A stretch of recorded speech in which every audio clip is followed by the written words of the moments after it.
What is up, Mets fans? Welcome back to the first episode of the 2026 regular season. Opening day is here, and it was awesome. It was so sick. The Mets played so well. I am riding extremely high. All the things that you're not supposed to do from opening day, I'm doing them. I'm drinking the Kool-Aid. I'm all in. This Mets team absolutely rocks. We're going to talk about everything that happened on opening day in this episode. Before we get going into it, make sure you guys are subscribed to us over on YouTube, Mets'd Podcast. We appreciate you. Shout out all the members. You get access to the episodes early. And if you're listening to us, Apple Podcasts, Spotify, Google, drops a rating, drops a review, download, and subscribe. James, first baseball game of the year for you. I got the WBC, and this is your first one. How are you feeling? Phenomenal. I'm riding, like you said, way too high over what the Mets just did in that first game. Yeah. Like between the lineup, Freddie Peralta, the bullpen, it was just the weather. Like being at Citi Field on this opening day was phenomenal. And again, maybe I'm getting ahead of myself. I cannot be more excited about this team. Yeah, I think that maybe the rest of Mets fans probably still aren't there because I do feel like if there was anything to talk about, it felt like it was a little quiet, I think, at points today at Citi Field.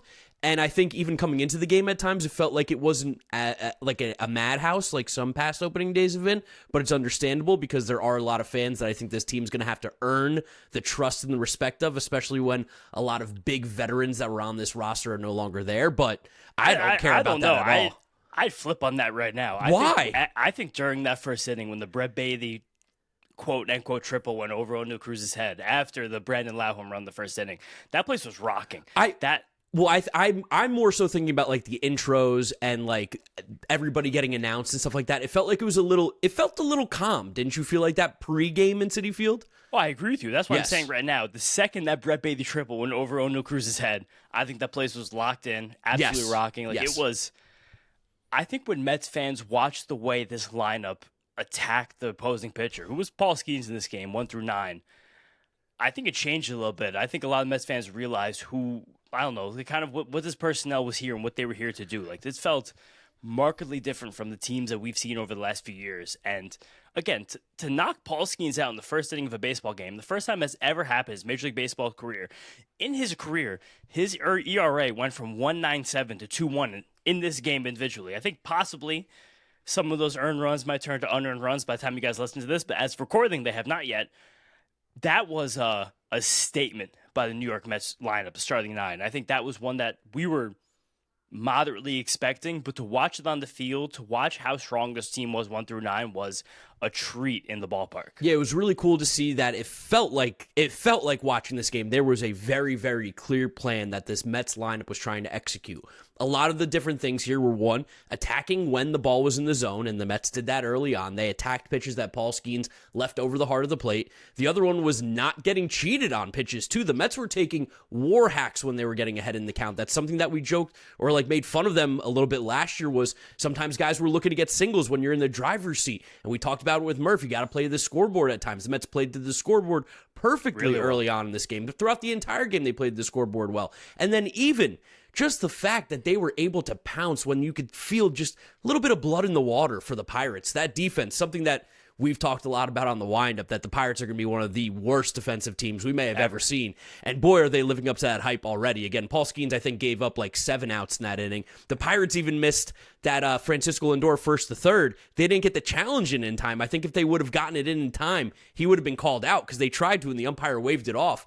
They just played sloppy baseball, but the Mets took advantage of everything. And it's just, they were patient. They were selectively aggressive. They were playing to what the scoreboard told them. They were putting the ball in play. They were not striking out. I love seeing a 2-strike approach from it seemed like every single guy in this lineup. You saw them shorten up on swings. I don't know how sustainable that is to be this sharp over 162. Of course, that's not going to happen. But the idea that game one's of 162 with a lot of new faces, a lot of new players, and even some guys doing some things that they didn't always necessarily do on previous teams. I loved what I saw from the offense.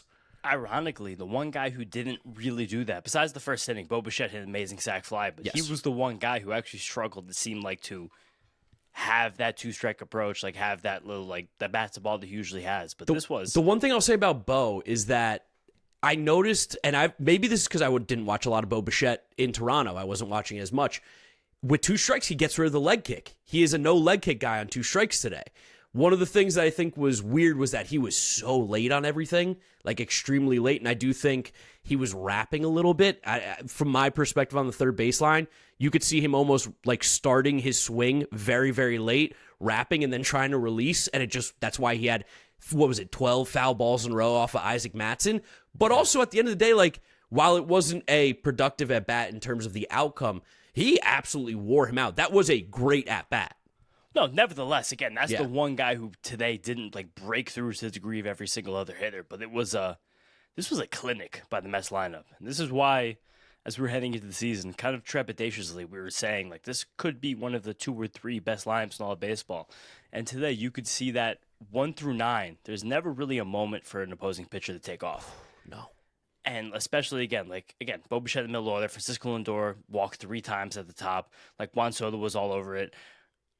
Luis Robert, unbelievable game. The walk he took in the first inning off of Paul Skenes, I think so unbelievably changed the entire tenor of this game. Then the base hit he put through the hole, that was the 3rd or 4th inning, if I'm trying to remember correctly. Like he was an incredibly instrumental hitter to what the Mets did offensively today. That was a little, hopefully, a taste into what Mets fans can possibly expect from, for you and I, like our baby boy in this lineup. Oh, every time he came up to the plate, I was just, my guy, come on, Luis, like, let's get it done, come on, Luis, and he had good at-bat after good at-bat after good at-bat, which is so exciting to see, again, early on in the season, but love to see that, at least from the process standpoint. Also, let's talk about Carson Benge, too, because he got completely overpowered by Paul Skenes in the first at-bat, and then even in his second at-bat, they said, try and hit the fastball again, and he couldn't really do it, but he made adjustments, made some improvements, hit a friggin' home run, unbelievable, as soon as the dead bird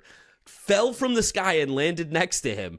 Things turned around for Carson Benge. I love that he got his home run, his hit, his RBI, his stolen base, his walk, he got it all done. Now he just gets to relax, play a little ball, work on the things that he needs to. You talked about this lineup being so deep. The fact that Carson Benge can even just do that first game of the year, going up against the Pirates and Paul Skenes and all these guys, that's just so nice for how deep and how difficult this lineup is going to be to get through. No, I wanted to say that when you brought it up, but that after his 2 strikeouts in the first 2 at-bats he's ever had as a Major League Baseball player, he came up with 1 out, nobody on. He went down 1-2 in that bat, and then he fought tough. He fouled off a few pitches. And against Mason Montgomery, who you and I both lauded again on the windup as one of possibly, by the end of this year, could wind up being one of the toughest left-handed pitchers in baseball. If that doesn't wind up coming to fruition, he's still a left-handed pitcher, throws 98 miles an hour. There's not many left-handed pitchers who can just simply do that, starter, relief, whatever it may be. The fact that he fought back from 1-2 and at batting against, again, Mason Montgomery, to draw a walk, start what wound up being a very, very huge rally for the Mets. Only up 6-4 at the time in the 5th inning. It was a game, it was still very much a real game. In the ballpark, maybe we kind of pretended like it wasn't that real of a game. But when Marcus Stammen gets out at the beginning of the inning, you go down 1-2, to draw a walk, foul a few tough pitches, start a rally for the top of the order. This is the exact kind of baseball player that we kind of hope to see from Carson Benge, the kind of one we think we expect to see from Carson Benge based on his skill set that we've seen so far, minor league, spring training, this and that. And then to come up the next inning and blast a home run on a first pitch hanger from your boy Justin Lawrence. I know. And once he gets around first base, to leap in the air, like in such a beautiful display of just young jubilation to see from a baseball player. Like a lot of shit was made about like how much players celebrate World Baseball Classic, this and that, but like to see Carson Benge come around that base and jump on 2 feet and pump both of his fists and be like, yeah, like I don't know, like watching that, I was like, this is a guy I can't wait to see play baseball. Then Francisco Alvarez going back to back right after him. I was like, it was a happy moment for me watching this. The game was out of hand at that point, but nevertheless, like to watch Carson Benge do that in his major league debut was like, this is what opening day is all about. No, the Mets had some juice. You mentioned Ben showing the emotion. You saw Brett Beatty on his triple from the O'Neill Cruz misplay, getting to third base, pumping his chest, screaming at the bench, getting pumped. Like the Lindor first to third, like you said. Yeah, the Lindor first to third. They came out sharp. They came out strong. The Mets had an objective, and that was to prove that they were the better team. They weren't just looking to hopefully win the game. So we're going to come out here, we're going to try to beat the brakes off of you. And while the pitching may not have been as sharp, even though, hot take, I don't think the pitching was nearly as bad as the box score made it look. I think it was great. Yeah, like, this was a really, really good game. 1 through 9, every single person made a contribution, and I think this will probably be the last, like, player I call out here. Oh man, Francisco Alvarez. I think it's totally on. happening this year. It's so fucking on. No, shout out, I mean, my entire section. Shout out Andrew, shout out Mike, shout out Steven, shout out our friend behind me who we got the jersey for last year for the giveaway for the Mets'd podcast. We got him a Juan Soto jersey. He was sitting behind me today on opening day. I'm sorry I forgot your name. But Wearing the Soto jersey? He was not wearing the Soto jersey. He was rocking a t-shirt. But nevertheless, he was like, yo, I appreciate you guys for, like, you said you get a Pete Alonso jersey, but you let me get a Soto jersey because he was going to be gone in a year. I was like, yeah, I got you on that one. It was a fun time in Citi Field today. I think everyone felt that today was a bit of a big game, possibly a bigger game for the Mets because of how many changes have happened to this team over the last few months. But there was so much excitement for this club. And the fact that they gave up the 2 runs in the first inning on, I'll say it, a bullshit home run. I can't believe that ball got nobody in the ballpark. I don't even think Brandon Lau thought that ball was getting out. He did hit it hard. It ended up being, I think, 103, which kind of shocked the hell out of me. But I also think there are some juice balls in play. So, hey, have you hit the age where everything feels a little bit more difficult? The gym, yes, but everything, like energy crashes in the afternoon? You know, you might have been reading about low T and you see your doctor about it and they want to give you basically shots every week for the rest of your life. Oh, cool. That sounds fun. And then you dig deeper and you realize what you're signing up for and it's $3,000 a year to shut down your body's natural production forever. That is brutal. Mars Men gives you the same benefits of optimized testosterone, energy, strength, focus, without shutting your body down. No synthetics, no needles, no dependencies. It's like hitting the reset button on your hormone factory instead of shutting it down. For a limited time, our listeners get 50% off for life, plus free shipping and 3 free gifts at mengotomars.com. That's mengotomars.com for 50% off and 3 free gifts when you check out. After you purchase, they're going to ask you where you heard about them. Please support our show and tell them we sent you. Again, we'll see if there are juice balls. Let's let more data fall in. But I think everyone in the ballpark was shocked that the ball from Brandon Lau that had a 50-degree launch angle snuck out in the first row. And I thought Carson Benge was going to rob that home run. I thought he tracked it really well. He was, again, we're just giving Carson Benge all the credit in the world because of how great of a game he played today. And I love that Carson Benge, this is going to be a dickhead comment, I love that he stole a bag and Mets were up 5 runs in, like, what was the 7th or 8th inning? Yeah, step on their fucking throats. You play baseball the same way all the time. The fact that Carson Benge was in there, he's like, I'm stealing this bag. It's opening day for me, my first game. Like, that was fun. But this, I thought the Mets made an amazing statement here. Yeah, I really do. I think they showed that, you know, last year was last year. This year, there's a new team. This is a new way that they play baseball. There's a new style. There's a new feel. There's a new vibe. Feels like a completely new roster. It is, and I love to see that. Oh, our guy, Luis Robert. Like, that was... That's my guy. I'm so happy he's here. That at bat in the first inning against Paul Skenes. Again, just to remind you guys, this was the shortest outing of Paul Skenes' entire career. We sent CRA up a full 10th of a run, almost 2/10 of a run in this game, from 197 to 210. Again, until those unearned runs come off his ledger. We'll see when that happens. I don't know if that's going to be changed. Technically, I don't think that it touched any glove. No, nothing did touch the glove, but that... Those are errors, though, Those are pretty bad plays by Onu Cruz. The first one, we got a great message from our guy, Jordan Simpson, J.R. Simpson. If you guys watch Mets music, he's the best. Shout out Jordan. He always shouts out different guys changing bats and bat adjustments for us. And he told me before the game that Brett Bailey changed to a torpedo bat.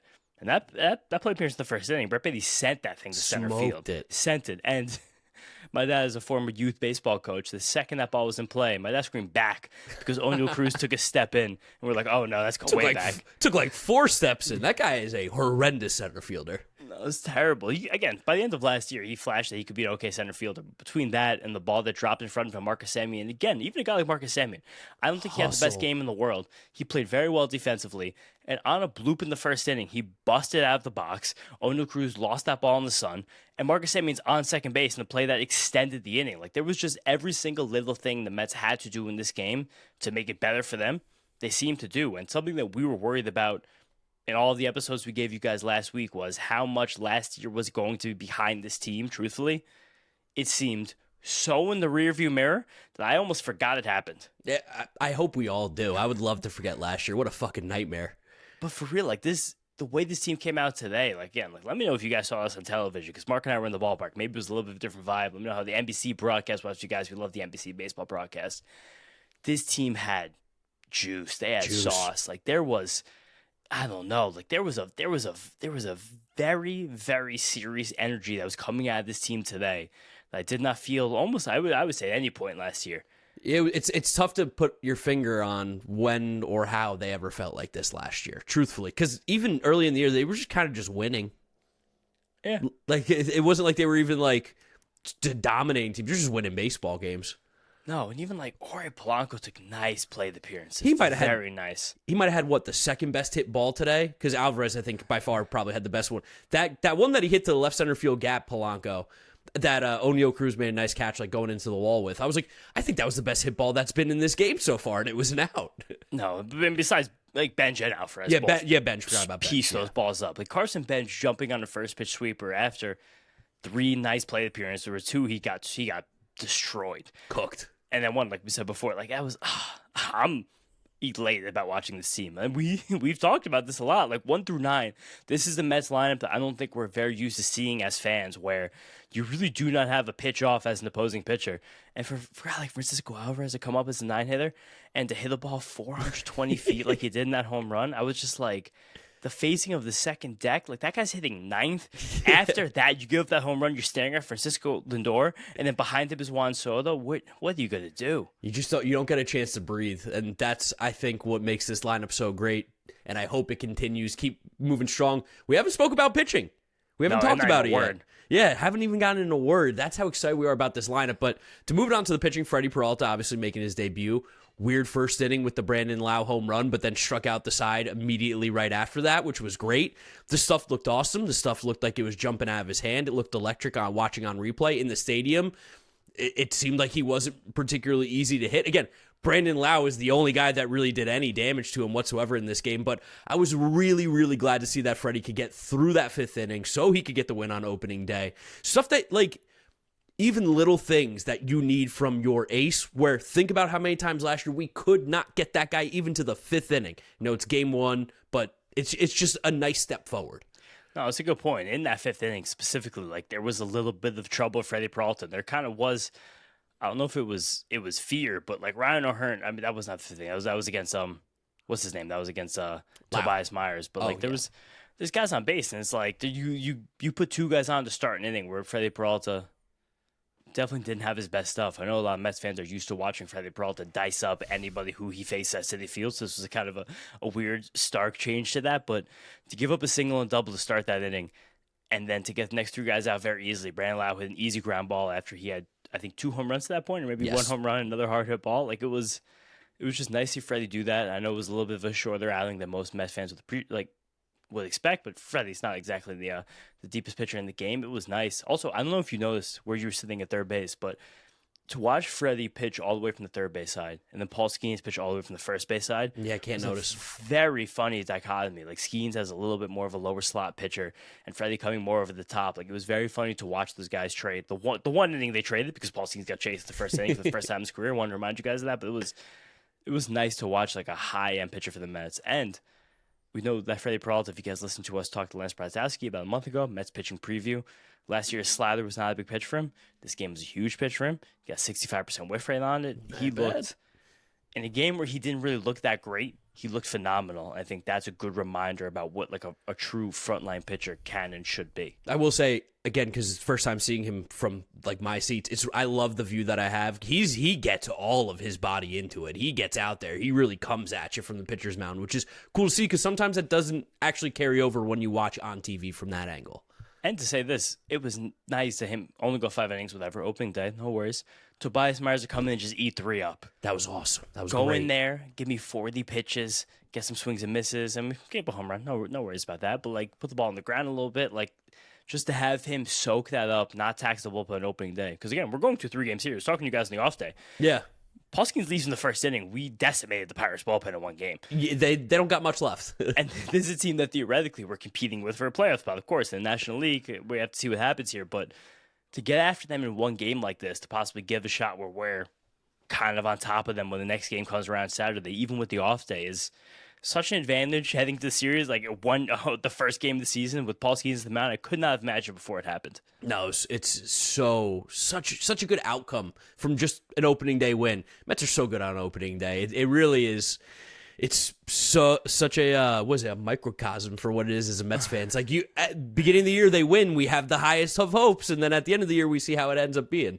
Yeah, this is the best being in the ballpark on opening day. Like, I don't know. Like, you and I go to so many games. Like, not a lot of other people get to have that beautiful gift, but being in the stadium on opening day, like, seeing, like, the loose friends that we have from the season that, like, you kind of forget about, but then when you see them in the ballpark, you're like, oh, my God, what's up? You give guys a hug. Like, again, shout out that guy Jordan. Shout out Evan. Ryan. Yeah, Ryan. Ryan's the man. Shout out Kevin. Like, the guy, I was sitting next to Andrew. Andrew was awesome. Andrew had the notepad with him. It was a yellow notepad, and he was drawing lines down the notepad for the innings. Like, he didn't have a real book he was keeping, but he was keeping that. And then when Carson Benge came up for his first at-bat, loved Carson Benge. Didn't really say a bad thing, but he was like, can't believe they gave him Bud Harrelson's number.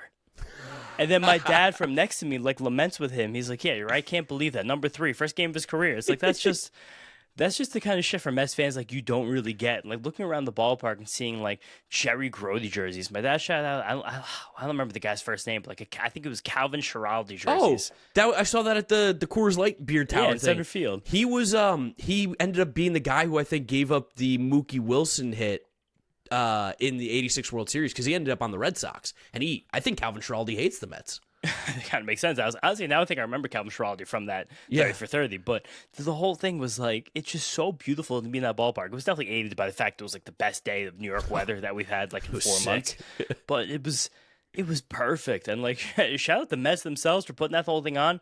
I still don't know why that we only have lowercase letters on the scoreboard. I think that's kind of, I really like the new scoreboard. I hate the lowercase letters. I talked to our friend Matthew Searle. He said that the no pitch sequence on the scoreboard or no velocity movement on the side was possibly a calibration issue. Should get that sorted by the time we get going here. That was driving me insane. I was pissed. all I'm trying to know is what pitches are being thrown right now and how fast they're being thrown. And I want exit velos and I want all the data, because that's what we want right now. That's how, like, people talk about, like, baseball slow sometimes, even though the pitch clock's made it fast. You know how it can feel fast? Find out all these numbers, look at them, read a little bit, and then, oh, here's another pitch. Here comes another thing. AJ, this episode is brought to you by our friends at Fox One. Fox One is where you can watch AJ Pierzynski. And I get this email every week now, AJ, that says what to watch this week on Fox One. They give you the weekly watch list. And now that is going to be full of Saturday MLB games with a little bit of you, a little bit of Ken Rosenthal, and your friends. Absolutely. That starts next Saturday, Sky. You can watch all the games on the Fox One app. You can watch college basketball. You can watch college football. You can watch, they have IndyCar, they have NASCAR, and they have great shows. Fox One is the app that really does have it all. Start your 7-day free trial today. Offers are subject to change. Go to Fox One for complete terms and conditions. Fox One, streaming now. You know who else was great? The fact that this was a long baseball game. The one thing I'm thinking about when I'm at a Mets game or any baseball game in general is like, how can I extend this as long as possible? I'm never sitting at a baseball game being like, how can I end this as quickly as I can? Yeah, like, I'd love to get home right now. Be like, no, the last thing I want to do is leave. I'm here. I want to stay. If you wanted to make this game go 7 hours, make this game go 7 hours. I do not care. So the fact that we got a 3.5 hour game on opening day was a blessing for me. No, it was truly a pretty much perfect opening day here for the Mets. I can't even describe how good of an opening day this was, especially for a guy Luis Robert. Like, that was... I keep talking about it. Like, we've talked about it on here a lot. I was talking about it to my dad and even, like, some of the people around us, just because, you know, you're Mets fans. You start yapping with everybody around you. It's like, imagine how good it's got to feel for him to be in a place that, 1, like, has computers, 2, is actively trying to win, Huge. and 3 is like I have friends again. Like, it's not just these like random journeyman dudes who are just sticking around getting paid because the White Sox are trying to be or give off the illusion that they're a Major League Baseball team. No, it was ridiculously fun. All the things that I think some Mets fans might have chastised him about specifically, he did well today. Yes. He took long at-bats. He had very good play discipline. The foul balls in that one at-bat, that was the 3rd or 4th inning, that actually kind of like low-key broke the game open. They were right by me. He hit like 2 right in my section. They were so close. And then to exactly smoke that ball right through the hole, right past Jared Triolo's glove at shortstop, like that was what you kind of want any baseball player to in that specific situation, for that guy to do it. And then at the inning before that, I believe, to make a diving catch in center field, I was just like, and he made a few other nice running grabs in center field that you wouldn't even know this because of how good of jumps he got in them. Was it Beatty's triple that he was on top of Jorge Polanco Yes. as well running home? Like, Perfect read. You can see how much of a freak this guy is athletic. Jorge Polanco slid. He was ahead of him. Jorge Polanco thought he was going to have to slide, and Luis Robert is right behind him, just kind of breaking it down so he doesn't catch up to him. Freak, superhuman athlete. We've said it before, Marcus Semien running out that pop-up to O'Neal Cruz, Carson Benge taking the good play appearances he did before the walk in the homer, bad strikeouts. Like Francisco Alvarez being what I was so scared when Francisco Alvarez got hit by a pitch. But I knew he was on okay. his left wrist in the first inning. I was horrified. The second, like the millisecond that happened, my heart dropped, which is funny because the Mets were up at 4-2 when that happened. Yeah. 5-2 possibly when that happened. Even still, I didn't even care because I was so scared for him. But like, damn. This lineup is making me feel things. Great opening day. Great opening Such day. a good opening day. Like anything else shout out from like good stuff from the ballpark? Good stuff from the ballpark. I'm trying to think. In and out of the stadium was smoother than it was at any game last year. Into the stadium at times last year was an absolute mess. This year, it felt faster. I don't know what the reasoning was for that, but it did. Here's my one complaint I'm going to have. I'm only going to have one complaint today. How do we not have a Super Express train ready for after the game? That's insane. The metro, the subway was an absolute fucking disaster. It was terrible, especially when we had an express train to the game, which is for no reason. There was I got an express train at 11 o'clock in the morning to go to the City Field, but none to go after the game. That was rough, but like otherwise it was incredible. Also, all due respect to the bird that dropped dead next to Carson Benge. Like that bird might be the movement of our season right there. Like could be our Seymour Wiener. That could be our. I feel like it should have got more fire, but the pitch fell out of the sky. It's like 4 feet away from Carson Benge, like the fourth inning of his major league career. Like that was kind of a hopefully not a bad omen, but it was our buddy Clay, who gave us the video that we ended up putting on Mets'd Twitter. He said that Benge was like talking to Robert because again, I'm not quite sure how much English Luis Robert like fully speaks, but Benge was like mimicking to him. He was like doing the bird flapping wings, and they went like that, like the bird's dead right was next he really? to him. Yeah, and Robert was like looking up, like, what the hell is going on, dude? Like, dude, but it was just a pain-free, gorgeous, beautiful opening day. Like could you imagine a game where the Mets went down 2-0? You said it was pain-free. This game started 12 hours ago. I'm still fucking smiling from ear to ear. I cannot get away from how good I feel about watching that game. And there's like a different feeling about watching this game where we watch competitive plate appearances. We watch so much more athleticism from this team. I think we've seen a while. So much more. Busting out of ground balls, playing really good defense. Like it was, I mean, but Jorge Polanco kind of knocked one off his body in like what was the 8th or 9th inning, and he made the play. He recovered. Stayed with it. And you know what else I like? Underhand flips from him. Nice and easy. We're not trying to lead him to first base. Bo Bichette made a few nice plays at third base as well. I do think, and this is something we're definitely going to talk about in this show over the next few weeks, as the games don't get incredible like they were on Thursday. We're going to lose. the Brett Baty designated hitter situation, I think, is peculiar, and that's something I'm definitely going to watch. I caution you guys to watch that as well, because he's probably the best defender in this team at two of the positions he's not playing every single day, that being third base and first base. And if he's as a designated hitter, if the Mets ever want to throw him in on defense, they lose designated hitter at that point. And we signed Tommy Pham right before this game, of a favorite of the Mets'd podcast from years and years and years ago. Big time Tommy. That seems like a guy who might take a roster spot from Jared Young or possibly Mark Vientos, depending on how the next few weeks go. It's again, peculiar situation. It feels like a deal where Bo and Jorge Polanco have to play those positions probably. For a little bit, at least.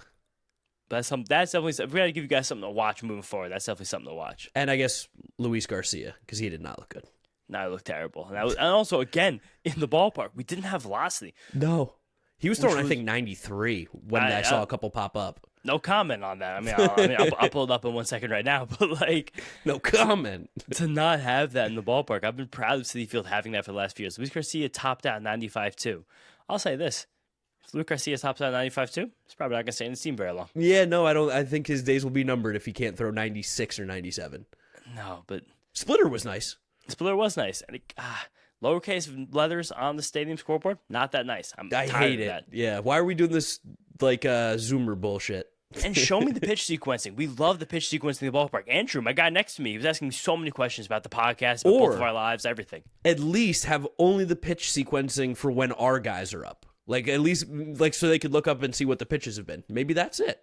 Again, also, maybe, like, that was, like, Freddie Peralta being like, I don't want to see that. I don't want that on me. And, like, that's fine. Yeah. Like, when he comes out of the game, let us see that. Yeah, let me see a little something. I would like to see fastball changeup, fastball slider. Like, I just want to know what the pitcher's doing. I think it helps us all get into the game. Maybe it's just us. Maybe it's just me freaks of nature. But I do like seeing that in the ball game. You had a couple beers. What are the prices looking like? Did we get a price spike unbelievably expensive, dude. I grabbed a gluten-free beer from the gluten-free section like a loser I am before the game for a $9 small beer. Fine, whatever. It's New York City. The Surfside ran me 27 hots. Oh. And that, again, it's a tall boy, 2 full beers. Surfside's vodka, right? I don't even know what it is. It's just not gluten. That's all I care about. Okay, It's a nice tasting beer. Like we were there 12 o'clock in the afternoon, but like that's obtuse. You get 2 of those, you're spending $60. That's what I'm saying. You're gonna get 2. If you get 1, you're gonna get a second one. Yeah, that was but in Rome. I'm sure you guys that drove in. You saw parking was $50. And they made the lot smaller because of all the construction going on. Oh, this is it. Cake Corner's gone.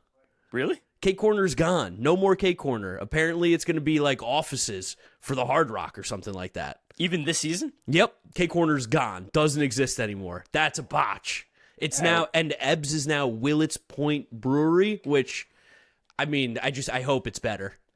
Yeah, no, definitely hope it does. I mean, the Mets, we mostly in this podcast talk about what goes on the field with this team.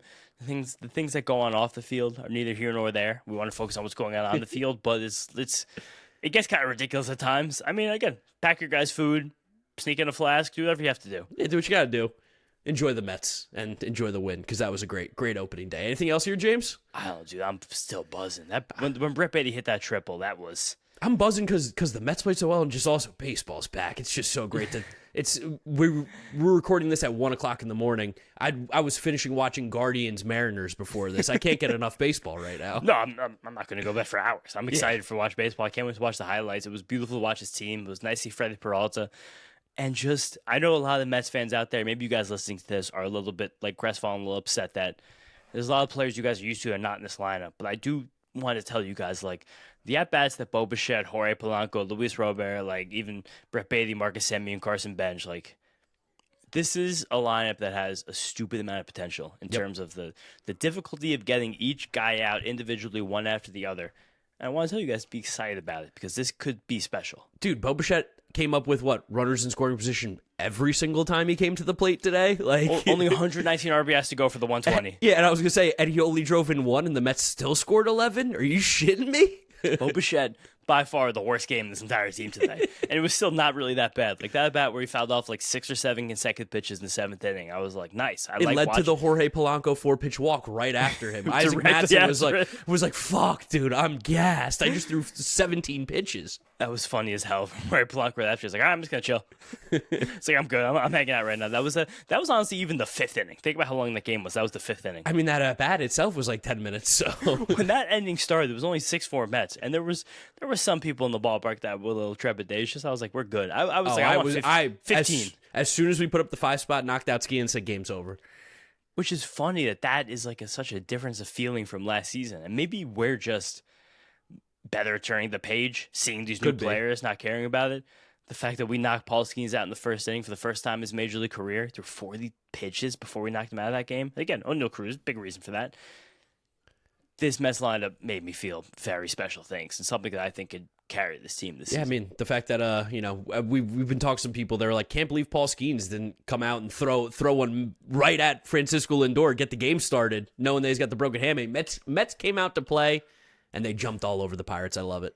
I told my friends before the game, because they were trying to do baseball betting like opening day like everybody does. They're like, Nerfy, no runs in the first inning. This is a lock. I was like, let me see the odds on that. And I was like, just bet the Nerfy because. Yeah, have some fun. I was like, these 2 pitches are really good. Those odds are really juiced up because, I mean, this nationally televised game, Paul Skenes is the best pitcher in baseball. I was like, come on, fade that. Like, this is 2 ball teams right. And this Pirates team might be the worst defensive team we've ever seen. Oh, it's the Jared Triolo, fantastic shortstop. Everywhere else, not sure how they're going to get outs.